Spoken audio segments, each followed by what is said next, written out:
So we're going to move on, I guess, and do spay neuter on a budget. Okay, whose budget and who's doing spay neuter? There's humane organizations and there's veterinarians. And when we talk about spaying it forward later, I'm going to put those two things together. But right now, well, we tend to be in a lot of conflict, to say the least. This is the ideal, you know, a paradigm shift in thinking. That's what we all want. You know, and in America, the reason we've gone from killing 24 million to maybe 6 million a year, you know, I can't say it's because of humane societies. I can't say it's because of the veterinary profession.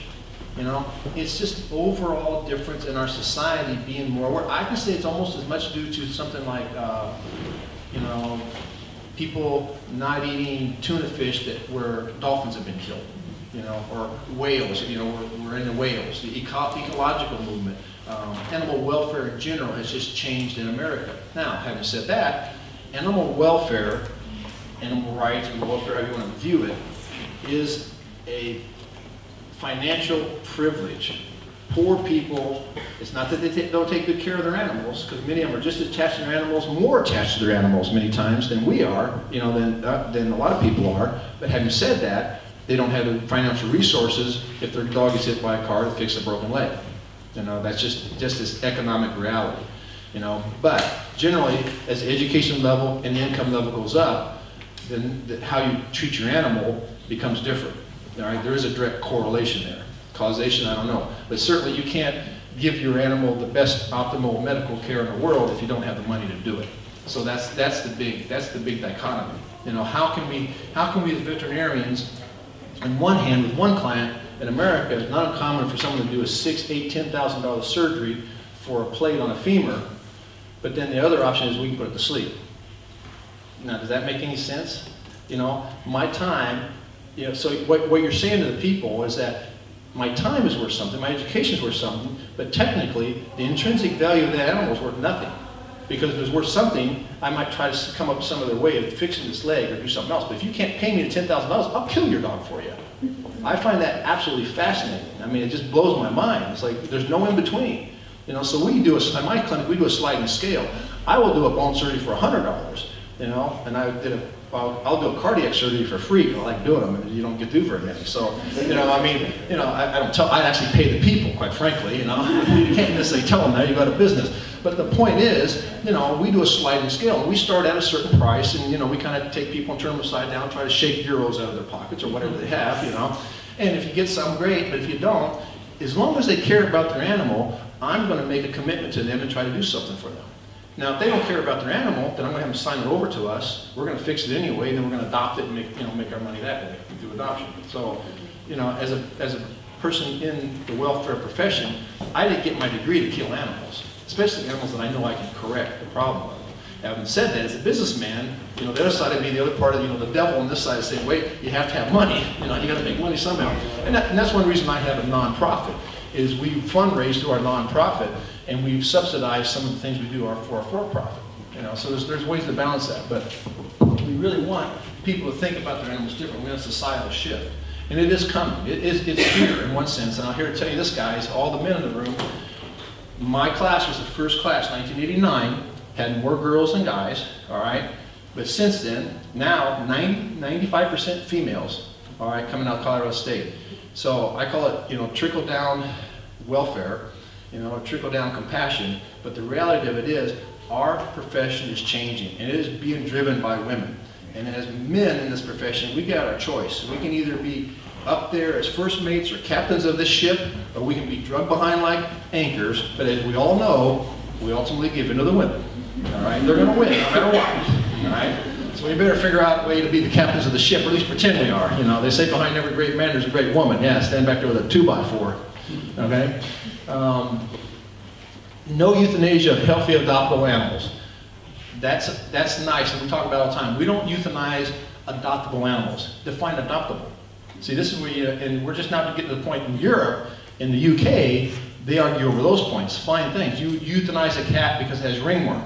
In Colorado, we do. We don't want ringworm in our shelter. So we get, and Denver Dumb Friendly, which is the richest, the biggest, I think, shelter in America, ongoing, you know, I mean, it's a pretty big shelter, and they have a decent budget, $16 million, $15 million a year, decent budget, you know. full service veterinarians, you know. But if my understanding is, if a cat breaks with ringworm in a cattery, they euthanize it. If several cats break, they euthanize them all. Now, is ringworm curable? Easy, you know. But do they want the PR nightmares to go? I can see their standpoint too. If we adopt a cat, it's America, we adopt a cat, your kid gets ringworm, you want to sue us or make us pay for your doctor bills. And we don't get free health care. So, you know, although we go up with Obama a little bit. Maybe it's getting better. So, I mean, there is those dichotomies, and I don't know how you find a balance in that. So, defining adoptive really is, you know, if you have a dog that you give up because it torn an ACL, you know. I mean, I do ACL surgeries in 40 minutes. I mean, they're just simple, and it doesn't cost me squat to do them. I mean, it's amazing how easy those are to do. I think every vet should be able to do an ACL, and every vet should be able to do an FHO. Those are two bone surgeries, if you can do, you can really enhance a lot of animals' quality of life, long term. You don't have to euthanize them, you know. But in shelters, many times if they come in with any breaks or bad hips, they're going to put them to sleep. Where, you know, if you had one bad hip, you just do an FHO, and you got a total normal, healthy animal afterwards. You know, you don't have to do a total hip replacement. You can if you have $8,000, but I can do an FHO for $100, not even lose money, quite frankly. I usually get more like $600 or $800, which is nice, but you know, you can do things cheap if you get good at it. Supply and demand. We kind of talked about that. You know, I really do believe it is basic economics. Economics 101, supply versus demand. If the supply is high and the demand is low, that makes the value of the product less. So as veterinarians, it's in our interest to spay and neuter animals. You know, and they say, well, what happens if we don't have any? If we spay and neuter all of them, then there will be none, so the next generation will have nothing to work on. It's not going to happen, okay, because we still have the human factor, all right? And they still breed a lot faster than us. I'm not opposed to purebreds. I'm opposed to purebreds that are poorly bred. The idea of a purebred is you want to breed an animal to enhance the quality of the breed. So you don't breed brother to sister or mother to brother and those kind of things, which happens all the time in America, you know. And oh, we have papers on it. You know, well, what does that mean? You know, just because something has papers doesn't make, or you know, it's registered with the American Kennel Club, does not make it a well-bred animal. I've seen Pomeranians at 4 months that weigh 40 pounds. Now, Pomeranians not supposed to weigh 40 pounds. You know, that's kind of crazy.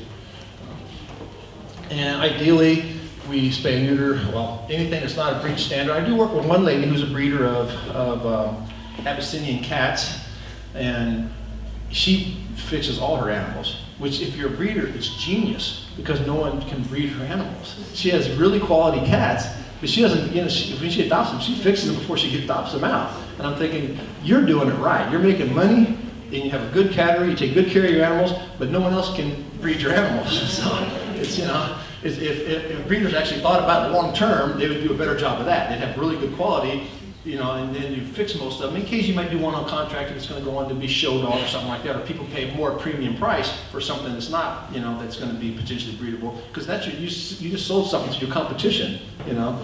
So pedigree does mean something, but just breeding an animal that's quote purebred means nothing to me. We want to reproduce only to enhance the breed, which I kind of said, and then good breeders many times will have homes secured in advance. I know a person that breeds, I believe it's dachshunds. It's been a few years since I talked to them. They were doing dachshunds at the time, but they only breed up every 3 years, you know, and they have people waiting in line to get their animals.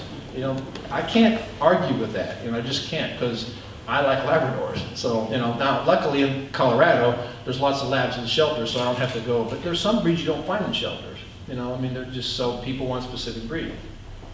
And there's no rhyme or reason why people want the breed they want. At first, you know, when they had the movie Beverly Hills Chihuahua, everyone thought, well, Chihuahuas are going to go up in popularity and then they're going to be dumped in the shelter. And people still say that. The truth is, when you really look at it, there's no rhyme or reason why people like the things they like. And there's no correlation with the 101 Dalmatians and Dalmatians becoming popular. There's no correlation with Beverly Hills Chihuahuas and Chihuahuas being popular. So they've actually looked at those studies and they just say they don't correlate at all. You know, people made those assumptions, but it just isn't true. So we don't really understand, and I can't think of those plastic shoes that people wear. I don't know if you've ever seen them, maybe rubber, I don't know the names of them, but yeah, Crocs, yeah. Like they looked at Crocs and they can't figure out, okay, why did they gain such popularity? And no one can give them an answer.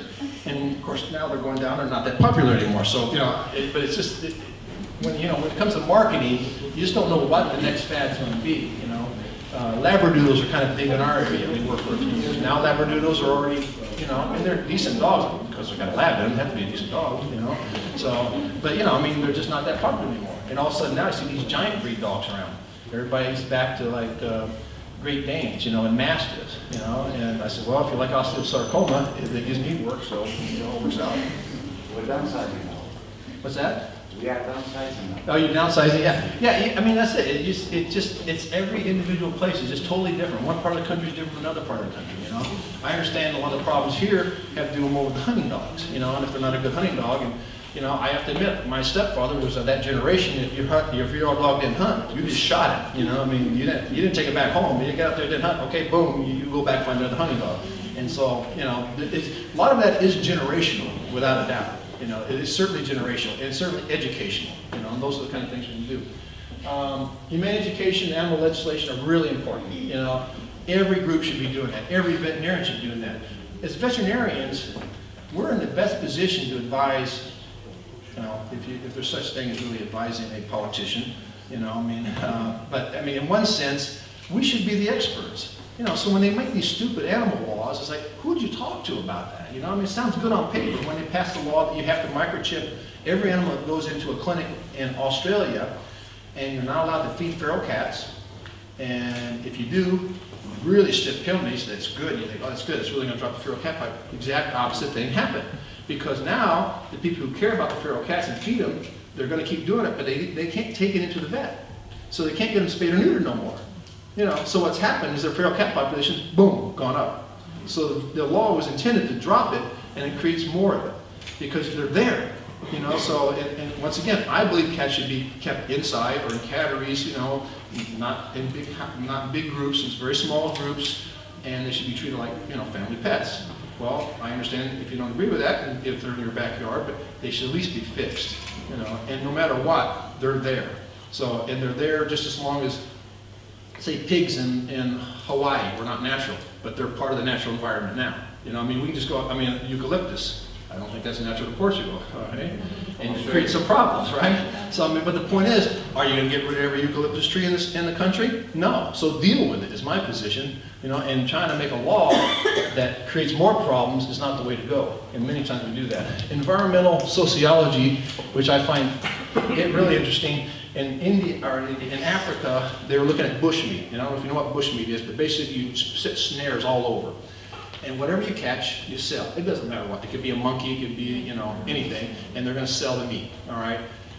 And if you're as a white Anglo from European descent from America that makes good money, and, you know, we can sit there and criticize how bad it is for the environment, how bad it is for the animals, but when you go there, you realize the people that are doing it are desperate to survive. You know, they're just trying to feed their family, you know, so I take a pretty broad view of that, and I don't condemn, and I don't, you know, criticize. But the group out of Colorado goes there, and they go, okay, let's look at this from a whole socioeconomic, social society, environmental basis. And they said, okay, what can they do different? So what they started doing is collecting the snares, and they were making the snares into animals, elephants and different things. Well, now they sell those in the States, and white people really like buying this stuff because they think there's something doing something for the environment or, you know, for ecology in Africa. So, you know, we buy that stuff for $20 or $30 a piece, and it costs them free to make them. So now they have such good sales, they actually have to buy wire to make them because they can't find enough snares anymore, you know. So, I mean, you can change things in a lot of ways. I bought a brick maker for a village, and they could make more money by making bricks. It was only $1,000, you know, I mean, what, 800 euros or so, you know. And now they can make bricks and they sell to other villages, and they don't have to kill animals because of that. That's not to say they don't eat meat or something like that, but they don't have to kill animals in the way they traditionally have, you know, and randomly is the point. You know, they just kill random animals. The problem with snares and baiting and those kind of things, they're just real random of who they kill, and they're very non-selective. So there's a million and one ways to look at how to do those things. But if you don't go to the environment, you don't see it firsthand, and stand back and criticize, nothing ever changes.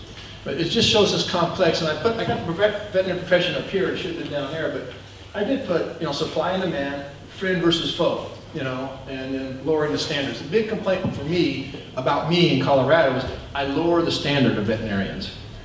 Okay, what I'll tell you is this, in the last 2 decades, the percentage of animals the veterinary profession sees, the number of animals is the same and, you know, slightly higher, but the percentage is the same, slightly lower.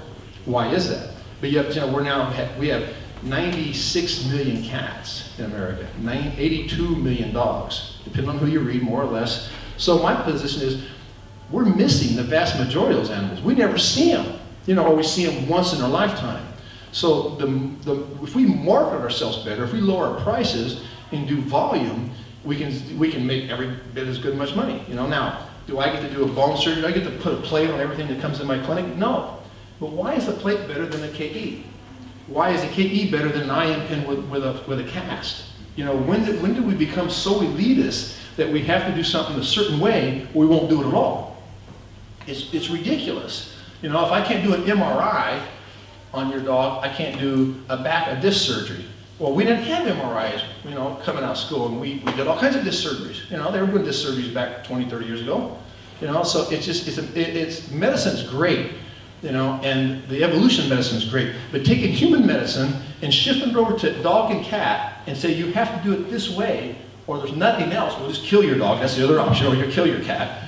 You know, it just shoots us in the foot from a professional standpoint. I have no problem with people who want to practice Cadillac medicine or drive a Mercedes. I have no problem with that. But if I want to be at the Volkswagen level, leave me alone, you know? I do pretty good. And the point is, there's ways, most of these things can be done every bit as well. We've lost how to do a cast in America. People can't put casts on for anything. It's ridiculous. And my own daughter, she fell off the roof, broke both her arms.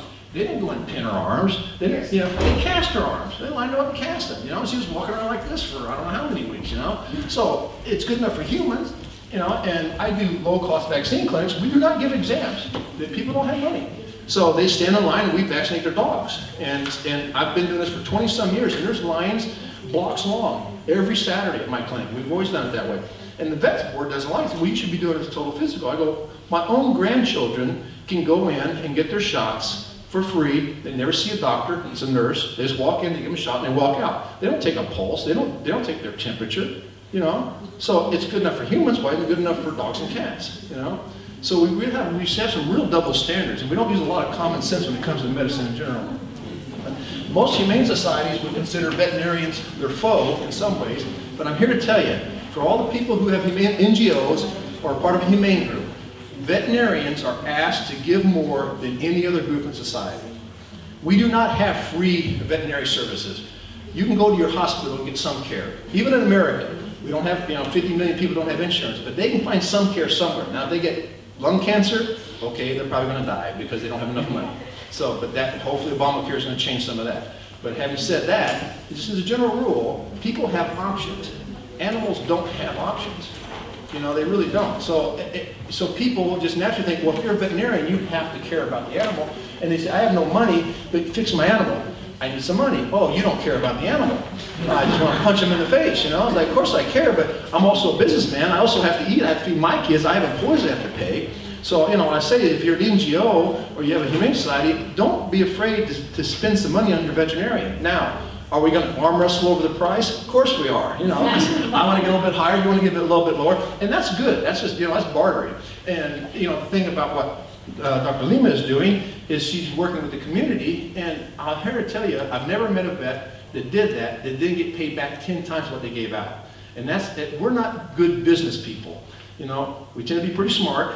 We're not given a business course. You know, we're not really taught how to market ourselves. You know, but what I'm here to tell you, as a veterinarian, if you put something in your community, you'll get it back tenfold every time, every time. And it's that leap of faith. Okay, if I give that all my clients think I have to give it to them. You know, you hear that argument all the time. It just doesn't bear to be true. Go on a sliding scale, work with groups, pick out the groups, pick out the people you want to donate to and donate to them. Don't donate to other ones. There's nothing wrong with that. You can be selective. You know, I will fire my clients. If they're really driving me nuts, I'll say, just go away somewhere else, you know. But the idea is try to work with as many people as you can and find that common ground. We kind of went over some of these. This is the same as dogs are 15 times more prolific, 45, and that's 82 million now dogs, and it's 96 million cats. So it's kind of saying the number one cause of death is still, I put euthanasia. In fact, it is killing. It's not euthanasia. Euthanizing something is doing it for its welfare. I am glad to see that at the International Conference on Animal Welfare, we're talking about welfare from the standpoint of that individual animal. You know, you can have 100 dogs in your backyard, And maybe 85 of them just don't care. But there's probably 10 or 15% of them that really do care. And that 10 or 15% would probably be better off euthanized than to live in that sheltered condition for the rest of their life. So just trying to find that balance. What is in the welfare and the interest of the individual animal? And unfortunately, many times we do it as herd health and we don't look at the individual, you know, until we're looking at an individual person with an individual animal, we can make more money. Then it becomes an individual at that point. So, humane organizations. Warehousing companion animals will never solve overpopulation. That's something that's coming back. I've been preaching that for 20 years. You know, more than 20 years. Before I even got out of vet school, I started preaching that. You cannot build them big enough. Now, does Dog Trust have how many clinics around Great Britain? Dozens, and you know, do they take great care? Yes, but you know, they're worth millions and millions of dollars. So the big groups can do that, but when you're starting out and you're a smaller group, warehousing animals does not work. Having 40 cats in your backyard with minimal amount of funds to deal with those cats is not in those cats' best interest. And if you spend more time just doing spay and neuter and making the problem go away, you're going to spend less money warehousing. So given a choice, always work spay, neuter, legislation, education. Those are the three big things for me.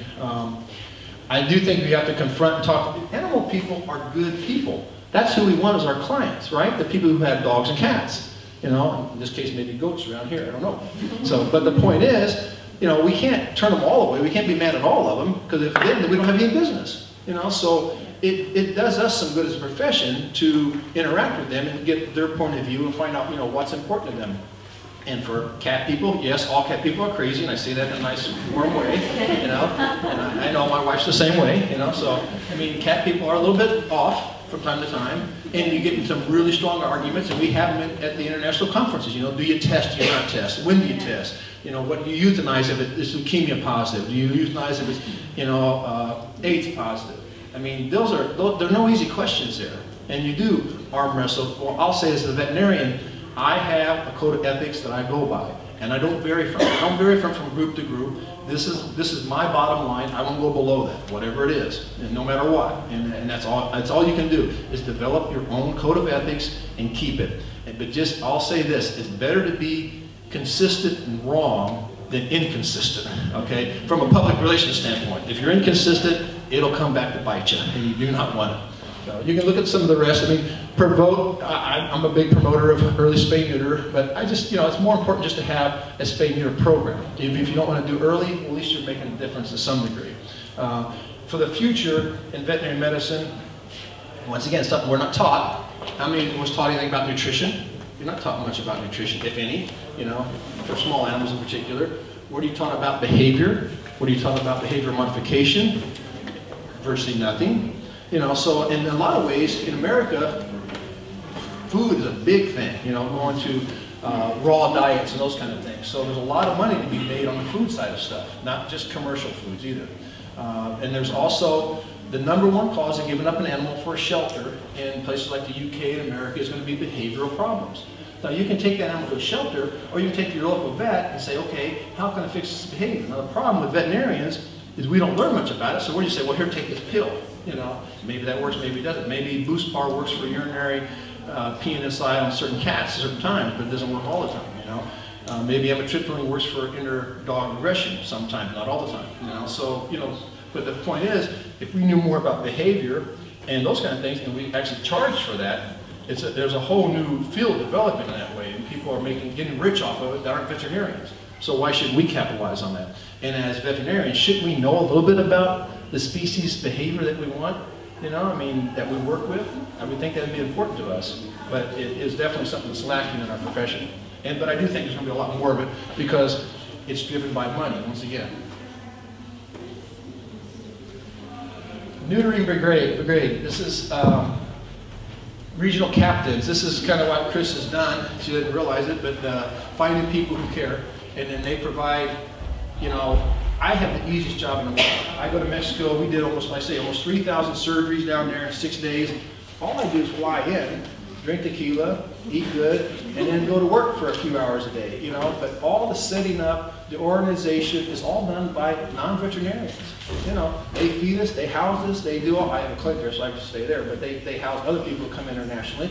And the thing is, we don't pay for any of that. It's all free. It's all, you know, people have, they pay for it with their blood, sweat, and tears. And I'm always really trying to give credit to those groups, because you can never talk to everyone individually, but you try to talk to as many people as you can. What they do is the hard job. They organize it. They sign them in. They sign them out. They, you know, they ask for the funds. And all we have to do is surgery.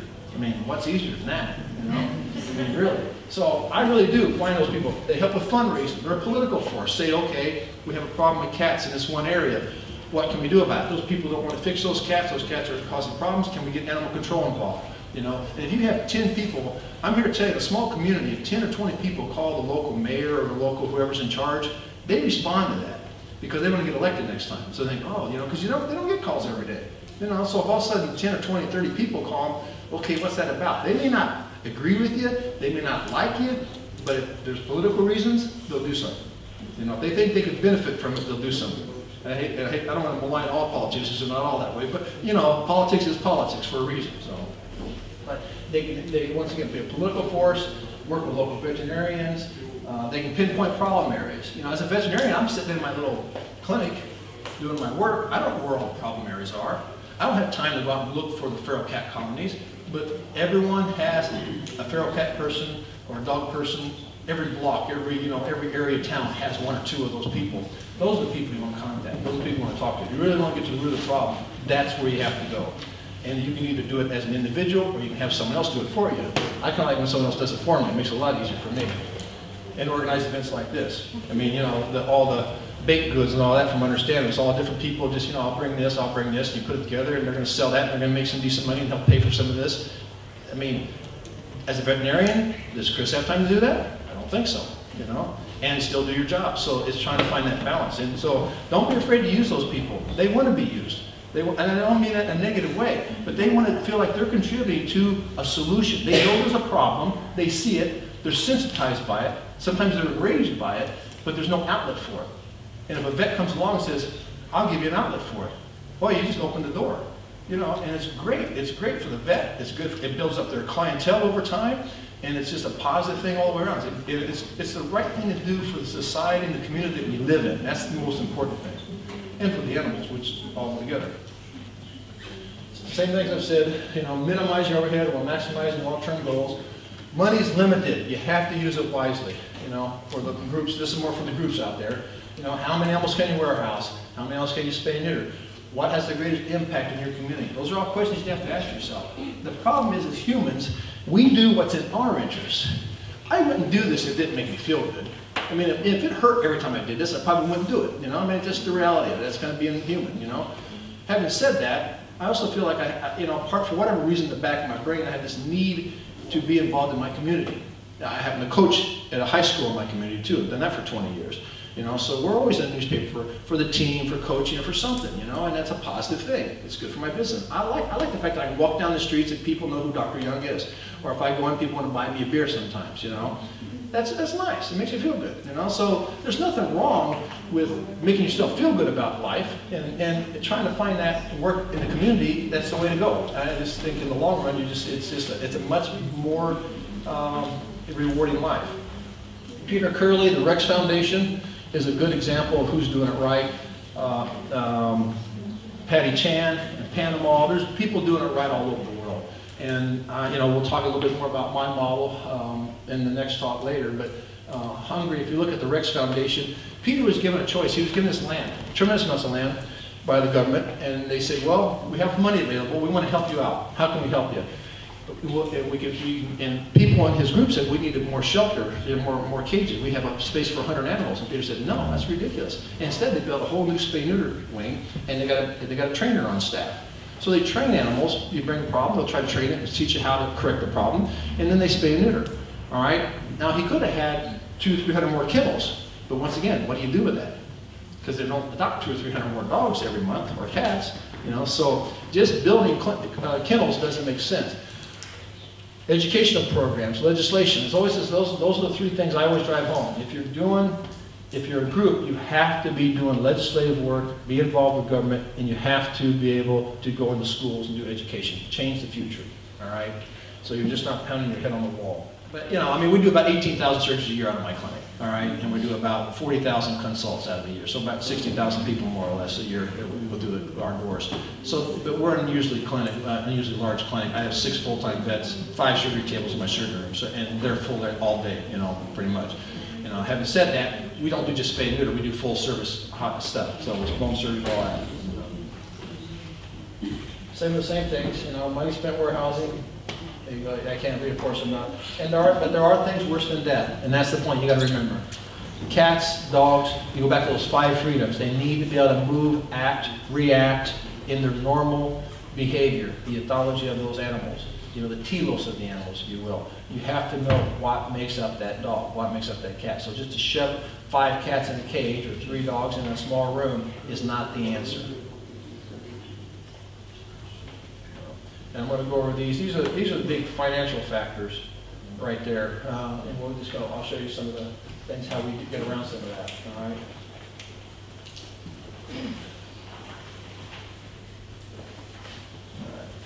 So the veterinarian, good surgical technique. I mentioned that earlier. Don't be afraid of criticism. If you're going to do this and you're the first person doing it, you're going to get criticized. Why? Because you're doing something different. People fear change. All right. Medical profession fears change even more. The best example I can give you is in the 50s and 60s, they started inner city health clinics for humans in America. We're always behind Europe that way. All right. And what did the first doctors say? You're going to lower the standard. There's no way you can help them. There's not enough money. It's not a good thing. Well, something's better than nothing. And now, my doctors, and I have several of them, they have little plaques and stuff on the wall. They all go through those inner city clinics now. It's like a rite of passage. Like they're proud of it. Where in the 50s, 60s, and 70s, everybody just slammed them. And you know, what do you do for a living? If you're a doctor and you would go to a convention and say, what do you do for a living? Or where do you work? You don't really say, you know, because you're afraid they're going to say, oh, you shouldn't be doing that. You're lowering the standards. You're not helping. You're hurting. It's just not the case. Unfortunately, in the veterinary profession, we're even 50, 60, 100 years more behind the time. The day's coming in places like England where some little lady's going to die and leave €1 million for someone just to set up a free health clinic, you know. And those days are coming. And I'm really low cost compared to everybody else around me. I'm 20 for bone surgeries. I'm 10, 25, 30% of what the average bone surgery is in my area. Obviously, vets don't like that. But the people that come to me aren't going to go to those vets. And even if they come and they have money, you know, say they're rich people, that's the value they put on their animal. All right? And you can't change that. You can't fix stupid. You know, it's the bottom line. You just can't, it doesn't work that way. So if the value they put on their animal is $10, that's the value they put on it. And if it costs more than $10, it's easier to kill it than to put, you know, $11. So, and that line is different for everybody. And all we can do as a profession, as a society, is try to raise that bar higher and higher and demand people to be more responsible. And the education, and I'm a big fan of education. We go in the schools all the time. And I don't believe this one anymore. I used to say you should believe in the cause, but the truth is, if you're paid good money, like in America, you can make $150,000 a year just doing spay neuter. And you don't have to talk to people. You know, you're in the back room, and you don't have to do that many. If you can do 40 animals in a day, you can make really, really good money. You know, and so if you're just driven by money, and you don't want to talk to people, and you just want to do one simple thing, hey, there's jobs waiting for you, you know? I mean, I get calls all the time. You know, I need a good spay neuter vet. I need a good spay neuter. And I ask what they're paying. I honestly should sell my clinic and go work for those people. I could do, you know, make twice as much money and I got 46 employees. Certainly have 46 less headaches. You know, you show up, and they're 9 to 5 jobs, and you don't work on weekends. You know, I can't remember the last time I had a weekend. I was in Ukraine this year, and they hit them with xylazine, IM, and then they put them on Propofol Drip. And that's it's a scary, that's a scary combination. Their blood pressure is just so, they don't monitor their blood pressure, so they don't know it's that low. You know, I mean, so, you know, once again, if you don't check, I guess you just don't know. But they have a pretty good success rate, other than their dogs, they don't send them home for like 3 days. They have to keep 3 days for them really to come back to life. You know, I'm thinking, well, I said, could you get ketamine? Yeah, exactly. Exactly. So, I mean, you know, but that's what they had. That's all they could use. So that was it. You know, and it's, let's say, I like buprenorphine for cats because it's good for 12 hours. It's too expensive in dogs, you know, so you get into that. And we can get into the whole topic on pain and all that. I think we way overuse pain meds, and I think it's driven by finances more than anything. Anesthesia is only as good as the person using it, and the golden rule of anesthesia for injectable. Once you put it in, you can't take it back. You can always give them more. So when you look at that, and the problem is veterinarians too, is even if we do physicals, we don't really look at the animal from a holistic perspective. I got technicians that are so good, they can just look across the room at 10 dogs and they'll pull out 3 of them and say, those dogs need special treatment just because of the way they look from a distance. All right, they're just that good, but they've been doing this for years and years with me. You know, and when I used to do the anesthesia, I was the same way. I mean, that dog has a big hairy coat, but that dog's clearly underweight for its size, you know, and are we going to use the same level of drugs? Because I know we're kind of taught per pound basis. Per pound basis doesn't always work. Sometimes you got to fudge that. Sometimes you go a little bit lighter because you're not real sure, and you see where you're at. Because we're not doing blood work on these animals, you know. We are listening to their hearts and things like that, but still, you know, I mean, that's not a guarantee of anything, who's kidding who.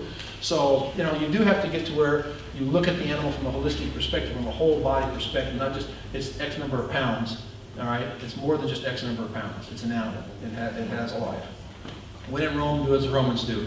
When I was doing the surgeries at the clinics over in Barcelona, they go, what anesthesia do you want to use? And I go, well, what do you have? I mean, you know, the point is, like, I can tell them my preferred protocol, but I'm pretty sure they don't have it there, you know. And they didn't, of course. So, I mean, I said, you know, don't vary your, well, is what we're doing okay? Well, if you've been doing it for the last how many years, why would you ask me if it's okay? Are you killing animals? No. Okay, it's okay. You know, and I'm of the opinion, if you could hit them in the head with a rock, and they woke up and had no problems afterwards, I wouldn't have a problem with that, you know. So whatever works, fine. Just get good at it. Oh, sorry, too long. All right.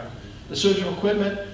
When I first started, I used the Pakistani instruments. I don't know if anyone's had experience with Pakistani instruments. They wank. Okay, they don't work.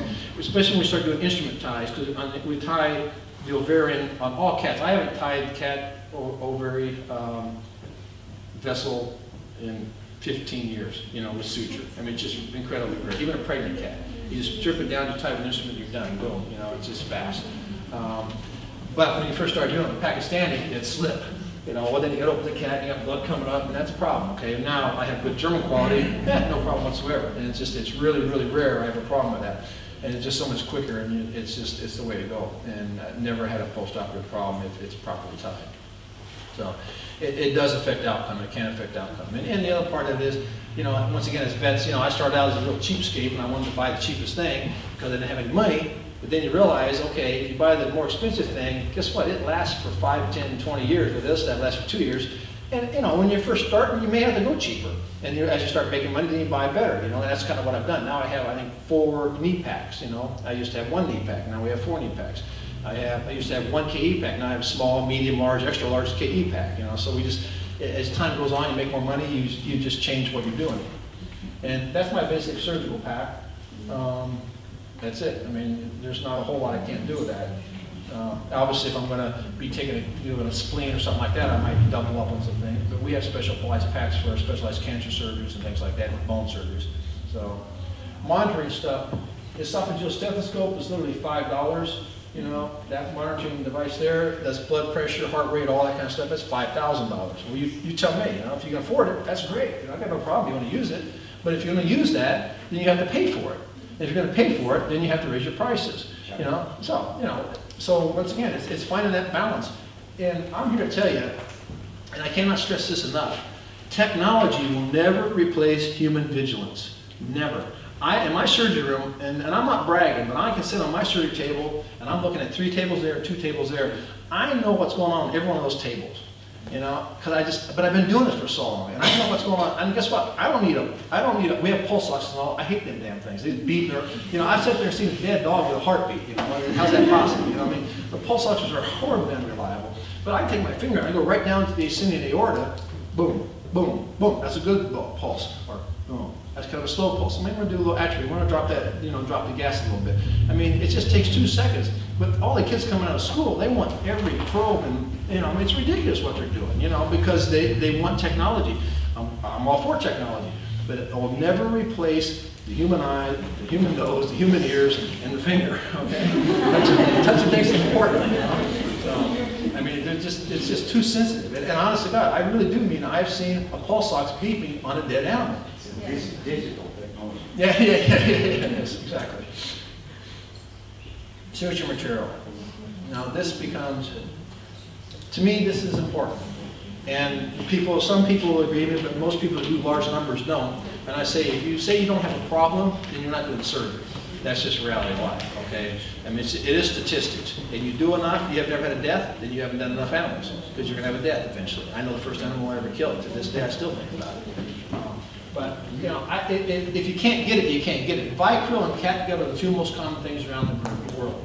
I will not use Vicryl and catgut around the bladder, on the uterus of a dog or a cat. I will not do it. I do think it does contribute to urinary incontinence. I do think it contributes to stump pyometrus. The literature backs me on catgut and stump pyometrus.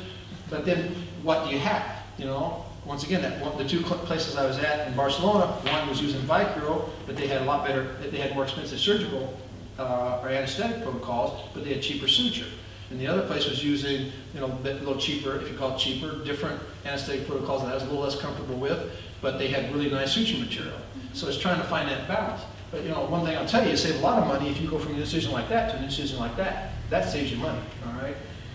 My favorite is Maxon, which is kind of like a PBS. Monocryl is certainly my favorite of all time, but it's too expensive. I get Maxon at a special rate because I volume buy. I buy huge amounts at a time, and I ship all over the world. What's that? Is it graded, Maxon? No, those are all monofilaments. I like monofilaments. And the latest thing we've gotten into, and this will make some people's hair go white, we take nylon fishing line, 900 meters of it, we put it, we gas sterilize it, and we have a special container we made, it acts as a reel. And we use that down in Mexico on the inside. I mean, 900 meters for like $10. You know, it's just ridiculously cheap, you know. And so we use that on the inside, we use it on the abdominal wall. In Mexico, they use it on the abdominal wall. And then we come back with our more expensive suture, use sub-Q and skin. We do intradermals. Some people do individual suture. Most time we do a reverse stitch. I don't know if you've heard of that, or upside down stitch where the knot's on the inside, so it's just a line going across.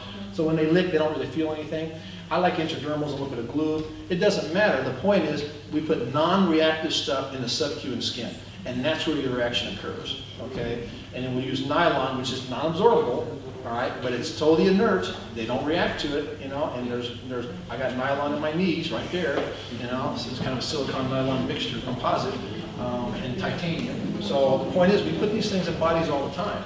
And people say, well, that's fishing line. I said, yeah. When I first started doing knee surgeries, I was buying individual crimp tubes, which is part of what you use in this line, you know, the band, and we do a figure eight and all that.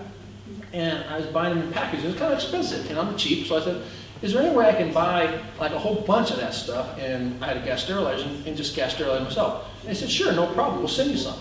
They sent me, it was really cheap, is Andy's fishing line. Andy's fishing line. And I call him back and goes, you sent me fishing line. Oh yeah, that's what the other stuff is. We just cut it, put it in a different container. Like, oh, okay. You know, so I mean, we use this stuff all the time. You know, we just don't know we're using it. And if you label it medical, it triples the price. You know, I'll give you the same example. A Makita drill. The first time I bought my first bone drill, you know, it comes with a chuck, and it's a drill that just have threads on it. So and then you have a chuck that you screw into it, and then you can use it, and you have a sleeve that you put over it to keep it sterile. All right. Well, it works great. Well, when I bought my second one, I said, well, I want another one. They sent it to me, and I said, but they had the end for like putting these screws and stuff in. I called them, I said, well, you sent me the wrong one. You sent me a human one, I mean, for drilling. And they go, no, you just take that thing off and throw it away. You know, and that's what I did. Oh, there's the little threads that I need for my chuck, you know, that puts it on there. And I said, well, if that's the case, I can just go down to the hardware store and buy my own. And the thing about their drill was you couldn't replace the battery. They're really expensive batteries, and you couldn't replace them. You had to send them to replace. Well, I can go down to the Home Depot and buy drills that have replacement batteries, and if I have a problem, I pop a new drill in. So, you know, I got like 12 drills, and you know, all have replacement batteries all sitting there for 1/10 the price. I mean, it's $200 and some for that drill. It really is a $40 drill. Who's kidding who, you know? So those are the kind of things that, you know, if you want to learn how to cut corners, I'm your guy. But I don't feel like it's cutting corners. It's just common sense. Like, why would I pay something for the same thing? And all I got to do is take the end off and throw it away, and I'm in business. And those are different sutures. So Dr. Mackey is a real fan of stainless steel. Ricky Arilin is using stainless steel a lot in Romania.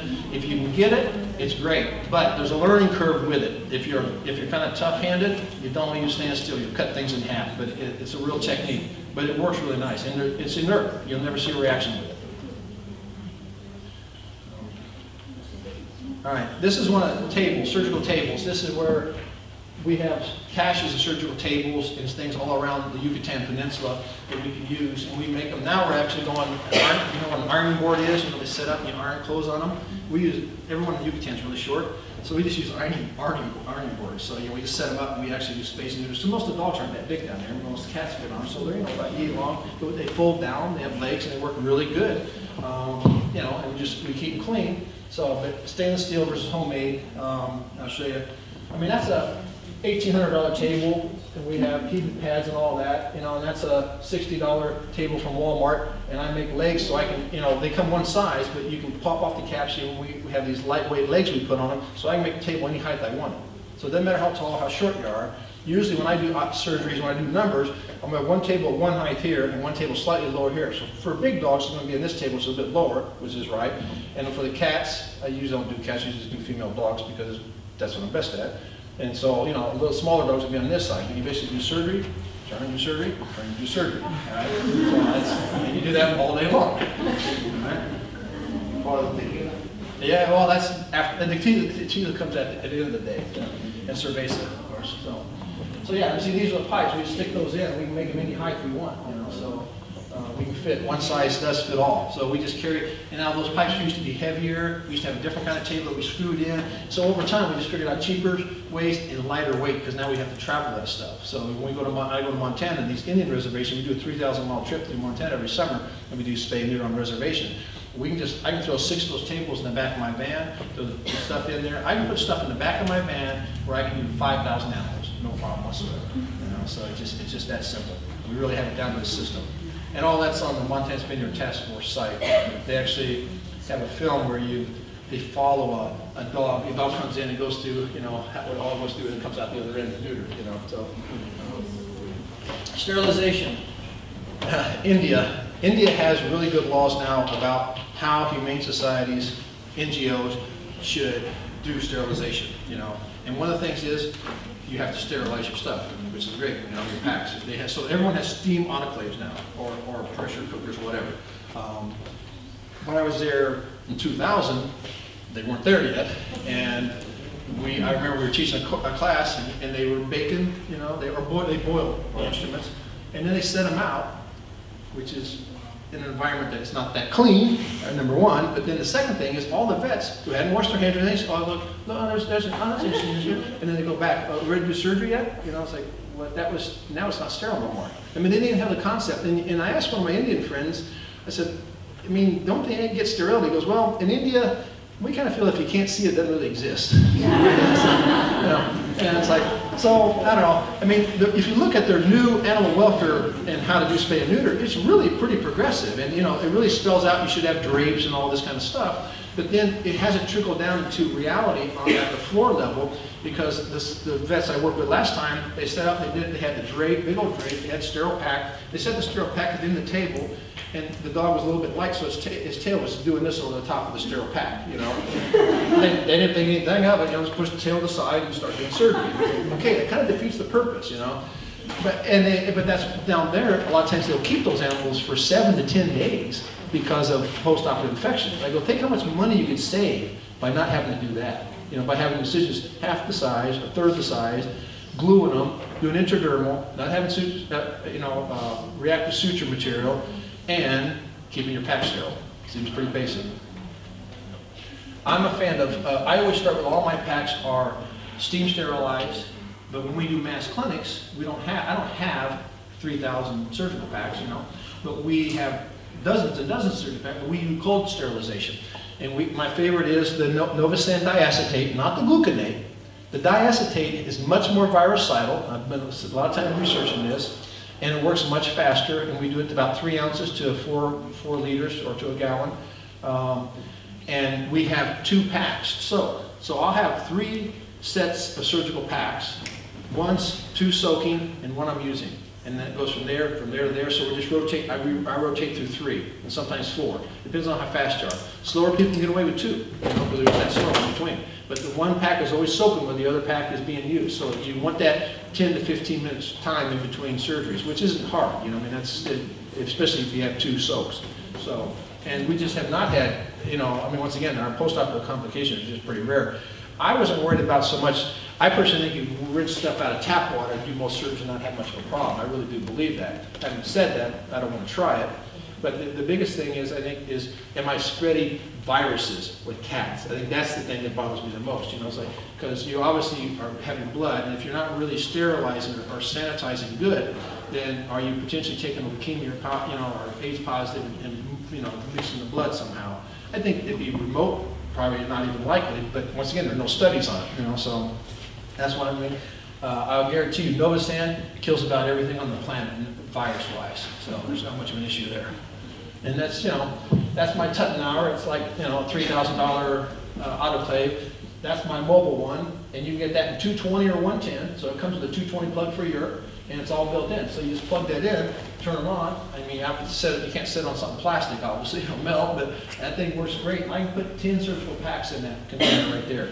You know, so that's usually what I travel with, and it's all solid steel, so if you don't hit the little, you know, the pressure gauge on the top, you can get to last for years and years and years. In fact, I've had mine for, I think, 12 years now. So, and then that Novosan is the Fort Dodge, which now, there's no longer Fort Dodge, it's Pfizer, and of course that means the price all went up, so. I can't emphasize cleaning enough. You know, cleaning is a big, if you really want to keep your problems down, clean, clean, clean. And I don't mean sterile, I just mean clean. That's the big problem in India. There's a really lack of sanitation. I do not do the classic surgical scrub, both sides of fingers for 5, 10 minutes, whatever. I wash my hands with soap and water, and that's all I've ever done since I graduated. And I just don't have a problem. You know, I've seen maybe in 24 years, 1 or 2 cases of osteomyelitis. You know, and that's from animals that had really, really bad trauma, and they come to you 3 days after, and, you know, once again, the bones rot and everything else, and you try to save it, and it doesn't work. I mean, those are the kind of cases, but it's just not a reality. Peritonitis, the only time I've seen peritonitis from a gunshot wound, and they waited 48 hours for bringing it in. You know, those are the kind of things, they're realities, but they're not surgical realities if you just stay halfway clean. Dogs, you think of what you do to goats, cows, and pigs, you know, barehanded in mud and feces, and they get away with it. Well, you think a dog is that much different, or a cat's that much different? They're tough. They're just far tougher than we are. And the truth is, if you look at infectious rates in hospitals, they're nosocomial infections. You know, they're infections from being too clean. You know, and not, you know, everything kills 99.99%. What's that 0.01% you got to worry about? You know, it's not the 99%, you know, it's that 0.01, and that's the thing, you know, and so you get the wrong bug in the hospital, and many of the veterinary hospitals in the States, you know, you can't go and you have the cap gown, booties, and all this, but they have nosocomial infections they can't get rid of. And they have to shut their whole surgical theater down sometimes for 3 months to try to clean that out. And it's, you know, it never really goes away. So, I mean, I personally think being a little dirty is probably a positive thing. Now, you know, whether you put a tube down, I'm a real fan of endotracheal tubes down dogs, especially if you're going to use xylazine, because that sometimes makes them vomit. You can definitely save lives by that. I don't tend to tube cats unless I'm doing a long surgery, bone surgery, exploratory, cancer, something like that. But for routine spay and neuter, I think it's not worth the time. It's just, they're too hard to tube, and it's easier just to move forward with them and be done. And cats don't vomit. They regurgitate, they don't have the same problem. It's pretty rare you have a cat vomiting issue. I'm a real fan of bungee, like, position is everything. The first surgery I did over in Barcelona, the dog was slightly off, and they said, "This is how you're doing?" "Yeah." And I thought, well, that looks like I was way off midline, you know. Of course, that's more painful for the dog, and more bleeding, everything else. So position becomes really important. And we've spent a lot of time and energy trying to make more efficient trays, you know, whatever you want to call them, belly boards. But, you know, basically they're trays, V-troughs, for animals to lay in. And we've got some pretty good ones now that are pretty cheap. They work pretty good. But those are the kind of things. I mean, that's a homemade Mayo stand. Got one there, okay?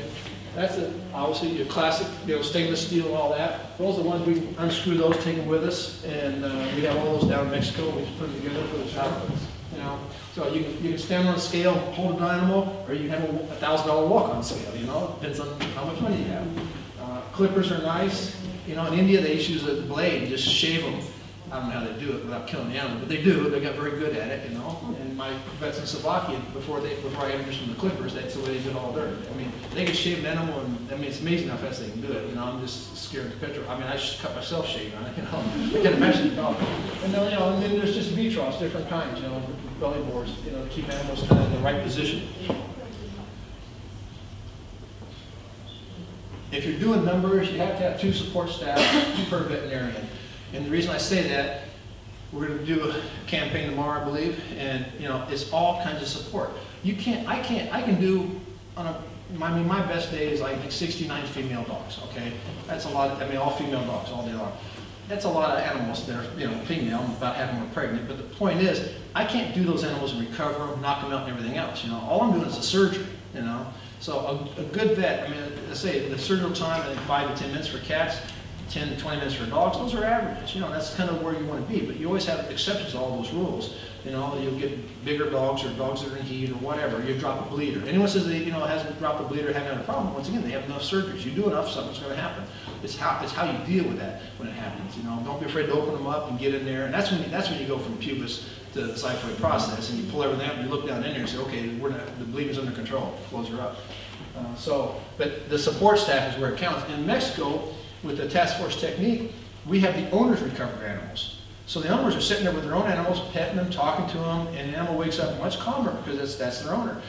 Now, having said that, we have qualified, their students, usually 5th-year students, that are going around and they have drugs to reverse some of the anesthetics. They have stethoscopes. They have they're checking temperatures. So we have a support staff that's very qualified, but we always let the owners deal with their animal on an individual basis. And we just don't have a problem doing that. And most vets are scared to death. We also have a table always for educational purposes. We'll bring kids in groups in, you know, and talk to them why we're doing this. Why is the dog crying when it wakes up? And we talk to them about those kind of things, you know.